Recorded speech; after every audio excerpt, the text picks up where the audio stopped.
जय सिया राम दोस्तों, इस वीडियो में हम बात करने वाले हैं super iron foundry limited IPO के बारे में। आज 12 मार्च के दिन इस आईपीओ को अप्लाई करने का दूसरा दिन है। इस आईपीओ में अभी तक लेटेस्ट कितना सब्सक्रिप्शन हो चुका है और इसके ग्रे मार्केट प्रीमियम में अगर देखें पिछले 2 दिनों में काफी तेजी आ चुकी है। इसका लेटेस्ट ग्रे मार्केट प्रीमियम कितना चल रहा है, क्या हमें इस आईपीओ को अप्लाई करना चाहिए और अप्लाई करते हैं तो कितना लिस्टिंग गेन मिल सकता है, कहीं इसकी डिस्काउंट पे लिस्टिंग तो नहीं होगी। ये सारी ही बातें मैं इस वीडियो में कवर करूंगा, तो लास्ट तक वीडियो को जरूर देखिएगा। तो सबसे पहले आईपीओ की डेट्स की बात कर लेते हैं। तो यह आईपीओ हमारा कल 11 मार्च को खुला था और कल 13 मार्च के दिन ही क्लोज होगा। 108 रुपए पर शेयर कंपनी ने प्राइस बैंड रखा है। एक लोट में कंपनी 1200 शेयर यहाँ पे ऑफर कर रही है।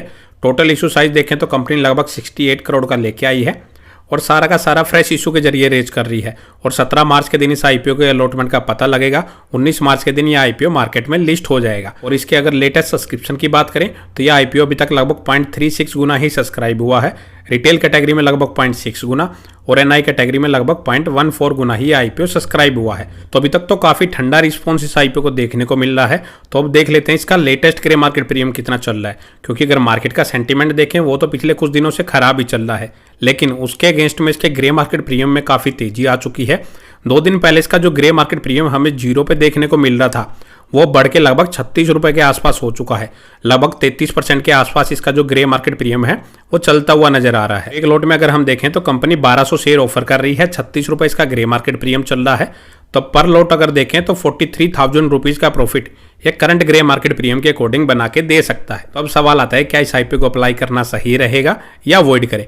तो बेसिकली अगर ग्रे मार्केट प्रीमियम के अकॉर्डिंग अगर देखें तो पिछले कुछ आईपीओ की जो नॉर्मली लिस्टिंग हुई है उनके ग्रे मार्केट प्रीमियम से तो उनका कोई लेना देना ही नहीं है। उनकी जो लिस्टिंग हो रही है वो मार्केट के अकॉर्डिंग ही हो रही है। अगर मार्केट का सेंटीमेंट पॉजिटिव है तो आईपीओ की जो लिस्टिंग है वो पॉजिटिव में हो रही है। अगर क्या पता मार्केट का मूड नेगेटिव है उस दिन तो 15-20% के डिस्काउंट पे भी हो रही है। अभी फिलहाल ऐसा कोई फिक्स क्राइटेरिया नजर नहीं आ रहा कि इस आईपीओ की लिस्टिंग किस प्राइस के ऊपर हो सकती है। बेसिकली हम अंदाजा ही लगा सकते हैं कि करंट ग्रे मार्केट प्रीमियम के अकॉर्डिंग तो यह लगभग 33% का ही लिस्टिंग गेन आपको देता हुआ नजर आ रहा है। लेकिन इसको फिक्स मान के ना चले। कोई भी डिसीजन लेने से पहले कंपनी को डिटेल में स्टडी कर लें कि कंपनी का बिजनेस कैसा है।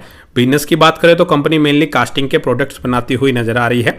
बिजनेस मॉडल ठीक ठाक है, लेकिन सबसे ज्यादा जो गड़बड़ नजर आ रही है वो कंपनी के फाइनेंशियल्स में है। अगर आप देखेंगे कंपनी की जो सेल्स है वो तो धीरे धीरे करके ग्रो हो रही है, लेकिन इस साल वो डाउन नजर आ रही है। और अगर इसके कंपनी की प्रॉफिटेबिलिटी अगर देखेंगे वो तो कंटिन्यूसली बढ़ती हुई नजर आ रही है। लेकिन सबसे जो नेगेटिव चीज़ है वो है कंपनी के पास रिजर्व देखेंगे वो 54 करोड़ के हैं, लेकिन डेप्ट लगभग 111 करोड़ की है। 250 करोड़ के आसपास की इसकी मार्केट कैप है। लगभग 6.5 के आसपास इसका डेप्ट टू इक्विटी रेशो चल रहा है। वैल्यूएशन ठीक ठाक रखी है कंपनी ने, ना ज्यादा महंगी है ना ज्यादा सस्ती है। नेगेटिव पॉइंट मेनली अगर देखें तो वो एक ही नजर आ रहा है कि काफी हाई कर्जे वाली ये कंपनी नजर आ रही है। अगर कल को इसकी जो सेल्स है वो गिरती है और कंपनी का प्रॉफिट भी गिरता है तो कंपनी के ऊपर जो इतना कर्जा है कंपनी उसकी लोन की पेमेंट कैसे करेगी। और अगर लोन की पेमेंट की भी बात करें तो कंपनी इसमें से सिर्फ 16 करोड़ रुपए से ही अपनी लोन की जो पेमेंट है वो चुकाने वाली है। मतलब 111 करोड़ में से हम 16 करोड़ माइनस कर सकते हैं। फिर भी अगर देखें तो लगभग 95 करोड़ की डेप्ट वो कंपनी के ऊपर ऑलरेडी रहेगी। ऑलमोस्ट रिजर्व से डबल कंपनी के ऊपर डेप्ट नजर आ रही है। तो आप उस चीज को जरूर दिमाग में रख के चले। जो भी अपना डिसीजन ले एक बार अपने फाइनेंशियल एडवाइजर से जरूर डिस्कस कर लें कि इसमें क्या स्ट्रेटेजी अपनानी चाहिए। मैं अभी फिलहाल लास्ट डे का ही वेट करूंगा अप्लाई करने से पहले। अगर इस आईपीओ में अगर लास्ट डे के दिन अगर देखें नॉर्मली 50 से 100 गुना के आसपास सब्सक्रिप्शन होता है और इसका जो ग्रे मार्केट प्रीमियम है ऐसे ही 33% या 40% से ज्यादा ही चलता हुआ नजर आया तो मैं एक रिस्क उठाने के बारे में सोचूंगा।